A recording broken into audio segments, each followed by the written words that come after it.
तारीख थी 29 जुलाई 2019 को दोस्तों। पूजा सिंह के नाम की 32 साल की महिला कोलकाता से बेंगलुरु के लिए फ़्लाइट पकड़ती है। बेंगलुरु पर लैंड करने के बाद इसने ऑनलाइन टैक्सी पहले से बुक कर रखी थी जो एयरपोर्ट के बाहर उसे मिल जाती है। वह टैक्सी इसे एयरपोर्ट से होटल तक छोड़ देती है। दरअसल यह जो प्रिया डे नाम की लड़की होती है, यह पहले मॉडलिंग किया करती थी, लेकिन फिर भी उसकी शादी हो जाती है। शादी के बाद वह कोलकाता में ही अपने पति के साथ रहा करती थी और इसका इवेंट मैनेजमेंट का काम किया करता था। और इसी के काम के चलते 19 जुलाई 2019 को यह कोलकाता से बेंगलुरु आई थी। इस वक्त वह एयरपोर्ट से होटल की तरफ टैक्सी पर बैठकर जा ही रही थी दोस्तों। यह टैक्सी वाले से बात कर ही रही थी। इसी टैक्सी वाले का नेचर अच्छा लगता है तो यह उसे कहती कि 31 तारीख को आने की 2 दिन के बाद उसे वापस एयरपोर्ट लेके आना है, क्योंकि उसके कोलकाता के लिए फ़्लाइट है जो तुम्हें उसे ड्रॉप कर देना है। अब अक्सर क्या होता है, जो ऑनलाइन टैक्सी आप बुक करते हैं, अगर उस ड्राइवर को ज़्यादा बेनिफिट होता है तो पूजा डे ने इस टैक्सी ड्राइवर के साथ एक ऑफलाइन डील कर लेती है, वह 1200 में दोस्तों। अब दिन आ जाता है 31 जुलाई 2019 का। होटल से निकलने से पहले पूजा डे ने अपने पति को कोलकाता में कॉल करती है और उसे कहती कि वह होटल से निकल रही है और दोपहर तक वह वापस कोलकाता पहुंच जाएगी। उसके बाद टैक्सी आ जाती है और टैक्सी में बैठकर पूजा सिंह अपने होटल से निकल जाती है। अब 31 जुलाई 2019 की दोपहर का समय था। पूजा डे को कोलकाता पहुंच जाना चाहिए था, लेकिन शाम हो जाती है। शाम से देर रात हो जाती है। पूजा डे अपने घर नहीं पहुंचती है।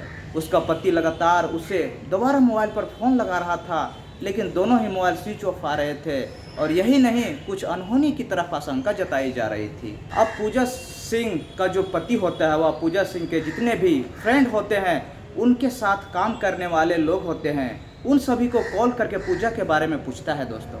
लेकिन किसी को भी पूजा के बारे में कुछ भी मालूम नहीं था। इसी के चलते पूजा का जो हस्बैंड डिसाइड करता है कि वह अपने मिसिंग रिपोर्टिंग फाइल करेगा, वह थाने में रिपोर्ट कराएगा। वह घर जाके पुलिस स्टेशन जाता है, तभी उसके मोबाइल पर पूजा सिंह का एक टेक्स्ट कॉल आता है। वह टेक्स्ट हैदराबाद सब इमरजेंसी नेट केस है। यानी पूजा अपने पति से कह रही थी कि मैं हैदराबाद में हूँ और मुझे पैसे की आवश्यकता है। उसके बाद एक दूसरा मैसेज आता है जिसमें कहा जाता है मुझे 5 लाख रुपये की ज़रूरत है, यानी कि मुझे अभी 5 लाख रुपये का आवश्यकता है, अभी तुरंत चाहिए।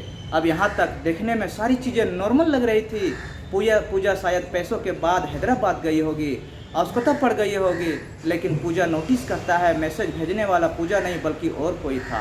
क्योंकि पूजा सिंह जो इंग्लिश है वह काफ़ी अच्छी थी और आज जो टेक्स्ट मैसेज आया था वह काफ़ी स्पेलिंग डिसमैच दिखाई दे रही थी, यानी कि किसी टूटी फूटी इंग्लिश में यह मैसेज किया हुआ था, जिसे पूजा सिंह हस्बैंड समझ जाता है पूजा सिंह नहीं बल्कि उस मोबाइल पर कोई और है। और यह बात जानते हैं कि नज़दीकी पुलिस स्टेशन में जाता है और कोलकाता पुलिस को इस बात की सूचना देता है और सारी बात बताने के बाद पुलिस को बता दिया जाता है। अब कायदे से पुलिस को इसमें एक्शन लेना चाहिए था, लेकिन उन्हें बेंगलुरु पुलिस ने संपर्क करना चाहा था। पुलिस की डिटेल साझा करके उसके छानबीन होनी चाहिए थी, लेकिन कोलकाता पुलिस ऐसे नहीं करती है। वह रिपोर्ट फाइल कर देते हैं और कहते हैं कि आप घर जाइए, आपकी बीवी जल्द ही वापस आ जाएगी। कोलकाता पुलिस को लग रहा था कि पूजा सिंह पढ़ी लिखी होशियार लड़की है, कहीं चली गई हो और काम खत्म होने के बाद घर वापस आ जाएगी। अब इधर कोलकाता पुलिस तो इधर केस पर कोई एक्शन नहीं ले रही थी, लेकिन उधर बेंगलुरु एयरपोर्ट के पास अगले दिन आने की 1 अगस्त 2019 का दिन एक व्यक्ति देखता है कि एक महिला औंधे मुंह पड़ी हुई है और उसके बेसुध अवस्था में पड़ी हुई है। नज़दीक जाकर जब वह लोग चेक करते हैं तो पाते हैं कि वह महिला की मृत्यु हो चुकी है। उसके चेहरे को किसी भारी चीज़ से कुचला गया है। उसका चेहरा भी पहचान में नहीं आ रहा था और यह जो महिला को डेड बॉडी मिली यह बेंगलुरु एयरपोर्ट से कुछ 1 से 1.5 किलोमीटर दूरी पर थी दोस्तों। यह लोग पुलिस को बुला लेते हैं, पुलिस आ जाती है। उसे लड़की को पॉकेट वगैरह चेक किया जाता है तो उसके पास से कोई भी आईडी नहीं मिल पाती है, कोई मोबाइल नहीं मिलता है और उसका चेहरा इतना बुरी तरह से कुचला था कि वह पहचान में नहीं आ रहा था दोस्तों। पुलिस बॉडी को पोस्टमार्टम के लिए भेज देती है और सबसे पहले पुलिस आसपास के थाने में जांच शुरू कर देती है, क्योंकि पिछले 24 घंटे में 48 घंटे में अगर किसी बेटी बहन या बीबी गायब होने की रिपोर्ट लिखाई होगी तो यहाँ आकर बेंगलुरु पुलिस को ऐसा कोई डाटा नहीं मिलता है दोस्तों। ऐसे किसी भी लड़की या महिला की मिसिंग रिपोर्ट पुलिस को नहीं मिलती है, अब पुलिस उस बॉडी का पोस्टमार्टम करा देती है। पोस्टमार्टम पाया जाता है कि उसकी मृत्यु 24 से 48 घंटे के पहले हो चुकी है। इसके शरीर पर 22 बार चाकू से हमला करके उसके चेहरे को भारी पत्थर से कुचला गया है। इसकी शिनाख्त ना हो, पहचान ना हो, इसके लिए पुलिस इंतजार करती है बॉडी को कोई क्लेम करने के लिए आए, लेकिन कोई नहीं आता है। तो पुलिस यहाँ पर उसके फोटोग्राफ, उसके कपड़े वगैरह के सैंपल, डीएनए सैंपल को एब्जॉर्व कर लेता है और कानूनी तरीके से उस बॉडी को अंतिम संस्कार कर देती है। अब हालांकि पुलिस ने उस बॉडी का अंतिम संस्कार कर दिया था, लेकिन पुलिस की टीम अभी भी छानबीन में लगी हुई थी कि ये महिला कौन थी और उनकी पहचान क्यों नहीं हो पाई है। इसी के चलते पुलिस नोटिस करती है कि इस महिला ने जो कपड़े पहने हुए थे वह ब्रांडेड शोरूम के लिए थे। उसी के सीरियस नंबर के आधार पर पुलिस बेंगलुरु में उस शोरूम में एंटर करती है और वहाँ जो सीरियस नंबर दिखाई देता है चेक करती है यह ड्रेस कहाँ खरीदी गई थी। अब बड़े बड़े शोरूम में क्या होता है कि आप कोई ड्रेस खरीदते हैं तो उसकी पूरी डिटेल फीड हो जाती है। अब इस शोरूम में उस कपड़े का जो सीरियल नंबर होता है, यानी कि उस डेड बॉडी के कपड़ों जो सीरियल नंबर होता है उसको डाटा फीड करती है और मालूम चलता है कि एड्रेस बेंगलुरु से नहीं बल्कि कोलकाता से खरीदी गई थी। कोलकाता के शोरूम का एड्रेस पुलिस ले लेती है और बेंगलुरु पुलिस कोलकाता पहुंच जाती है। दोस्तों, छानबीन करने के लिए वह उस शोरूम में जाते हैं, उस सीरियल नंबर को मैच करा पाते हैं और यह ड्रेस किसी महिला से खरीदी। उस महिला को जो डिटेल है वो पुलिस को ले लेता है। उसके बाद उस पुलिस के शोरूम के आसपास जितने भी थाने होते हैं वहाँ की मिसिंग रिपोर्ट जब चेक करती है तो पुलिस को मिलती है कि पिछले कुछ दिनों के अंदर वहाँ कुछ मिसिंग रिपोर्ट फाइल की गई थी और उसमें एक मिसिंग रिपोर्ट मैच कर रही थी जो पूजा सिंह डे पति ने किया था। दोस्तों, अब इसी मिसिंग रिपोर्ट डाटा के आधार पर और शोरूम से मिली डिटेल के आधार पर पुलिस पूजा डे के परिवार तक पहुंच जाती है। उस डेड बॉडी के फोटोग्राफ्स, उनके कपड़ों के फोटोग्राफ्स जब पूजा डे के हस्बैंड और फैमिली को दिखाए जाते हैं तो उसको पहचान लेते हैं। यह कहते हैं कि कोई और नहीं बल्कि मेरी पूजा है। आने की कोई कोलकाता पुलिस सही टाइम पर एक्शन लेती है और बेंगलुरु पुलिस से संपर्क करती है तो सकता है कि उसके बारे में मालूम चल सकता है। लेकिन बेंगलुरु पुलिस ने जो यहाँ पर कार्रवाई की उसके कारण बॉडी की पहचान हो पाई। अब पूजा सिंह डैड और हस्बैंड को पुलिस सारी बात बताता है।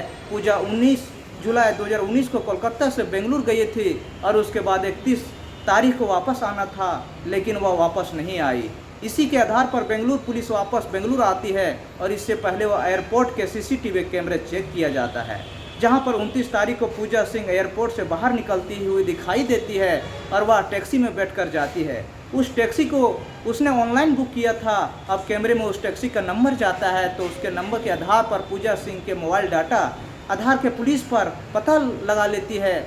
उसने ऑनलाइन ओला टैक्सी बुक की थी। उसके ड्राइवर की डिटेल निकाली जाती है तो एक चौंकाने वाला खुलासा होता है कि उस टैक्सी ड्राइवर ने पूजा सिंह की बुकिंग के बाद एक भी बुकिंग नहीं ली थी, यानी कि उस दिन के बाद से उसने अपनी गाड़ी बुकिंग में चलाई ही नहीं थी। उसने पुलिस को शक होता है हो ना हो पूजा सिंह की हत्या के पीछे यह टैक्सी ड्राइवर का हाथ हो सकता है।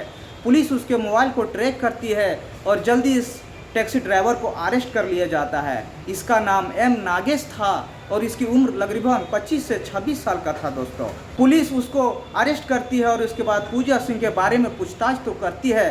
कहता है कि 29 तारीख को उसने एयरपोर्ट में जाके उनके साथ मिला था और वहीं से उन्होंने वह नंबर से उसे टैक्सी बुक किया था।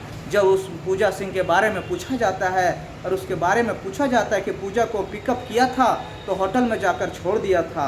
उसके बाद वह नहीं जानता कि पूजा डे कहाँ गई और किससे मिले।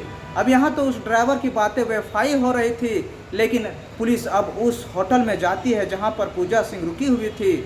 उसके सीसीटीवी कैमरे चेक होते हैं तो मालूम चलता है कि 31 जुलाई 2019 की सुबह वह होटल से बाहर निकली थी, फिर वह वही टैक्सी में बैठकर होटल से गई हुई थी, जबकि यह ड्राइवर उस बात को मना कर रहा था। 31 जुलाई को उसने पूजा को पिकअप किया था। इसी पर डाउन होता है। पुलिस सख्ती से ड्राइवर के साथ पूछताछ करती है तो सारी सच्चाई खुल के सामने आ जाती है। अब नागेश नाम का जो टैक्सी ड्राइवर होता है यह पुलिस को बताता है कि 29 जुलाई 2019 को उसने ऑनलाइन बुकिंग की थी जिसमें पूजा सिंह की टैक्सी ड्राइवर से बैठी थी और होटल रूम तक उसे छोड़ना था। इसी दौरान यह नोटिस करता है कि पूजा के पास दो मोबाइल है। उसके पास एक एप्पल का मोबाइल था, दूसरा सैमसंग का मोबाइल था। उसने महंगे कपड़े पहने हुए थे, वह फ़ोन पर किसी से बात कर रहे थे। तो इन सारी चीज़ों को देखते हुए नागेश को लगा कि महिला काफ़ी अमीर है, इसके पर्स भी काफ़ी होंगे, हो सकता है इसके पर्स में बहुत सारे पैसे भी होंगे, दो मोबाइल है, इसके पास एटीएम क्रेडिट भी होंगे। इसी के चलते नागेश के मन में थोड़ा लालच आ जाता है। अब इसी दौरान जो पूजा डे होती है वह एनएच नागेश से कहती कि 31 तारीख को उसे फिर से होटल से वापस एयरपोर्ट जाना है, उसके लिए वह उसे लेने आ जाए। उसकी बुकिंग वह ऑनलाइन नहीं करेगी, ऑफलाइन ही पेमेंट कर देगी। अब यहाँ पर नागेश के मन में ख्याल आता है कि क्योंकि ना बुकिंग ऑनलाइन नहीं हुई तो वापस जाने की तो कोई रिकॉर्ड ही नहीं होगा। और यहीं पर एमएस नागेश जो होता है पूजा सिंह लूटने का प्रोग्राम बना लेता है।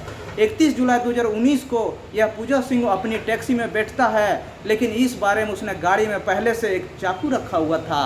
कुछ दूरी पर जाने के बाद यह उसे एक सुनसान इलाके में ले जाता है और चाकू के नोक पर उसके साथ लूटपाट करने की कोशिश करता है। दोस्तों, इसके दोनों मोबाइल छीन लेता है, उसके क्रेडिट कार्ड और एटीएम कार्ड छीन लेता है। उसे उम्मीद थी कि उसके पर्स में मोटा कैश मिलेगा, लेकिन यहाँ नागेश के हाथ कुछ नहीं मिलता है दोस्तों, क्योंकि पूजा सिंह केस के रूप में सिर्फ 500 ही थे और यह 500 नागेश देखता है तो वह भड़क जाता है, क्योंकि उसे उम्मीद था कि इस लूटकांड के पीछे लाखों रुपये मिलेंगे। इसके चलते वह पूजा सिंह के साथ मारपीट करना शुरू कर देता है।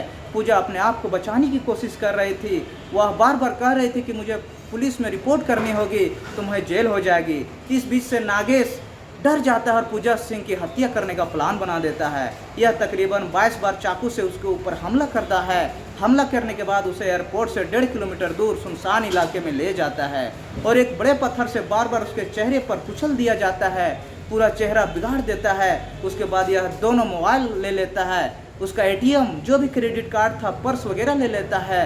उसके बाद उसने अपने हस्बैंड को टेस्ट किया था कि हस्बैंड में मुझे 5 लाख रुपये की आवश्यकता है। इसे लग रहा था कि पति अकाउंट पैसा भेज देगा या एटीएम के निकाल लेगा, क्योंकि पूजा सिंह एटीएम में ज़्यादा पैसे नहीं थे, तो इस कारण यहाँ लालच में आकर नागेश पूजा सिंह हत्या कर दी। इसके डेड बॉडी को एयरपोर्ट से 1.5 किलोमीटर दूर फेंक देता है और वो फरार हो जाता है। इसने कोई भी बुकिंग नहीं ली थी। इस केस में बेंगलुरु पुलिस भी तारीफ करनी होगी। एक लवारिस डेड बॉडी उन्हें मिली, उन्हीं के पहचान हुई, उनके बावजूद भी पुलिस ने कोई दिक्कत केस का छानबीन नहीं की और ड्रेस से पहले बॉडी की शनाख्त कर उसे अपराधी को पकड़ लिया। दोस्तों आप लोग को क्या राय कमेंट है ज़रूर बताइएगा, और चैनल में नए हैं तो चैनल को सब्सक्राइब कर दीजिएगा। फिर मिलते हैं नए वीडियो में, तब तक के लिए नमस्कार।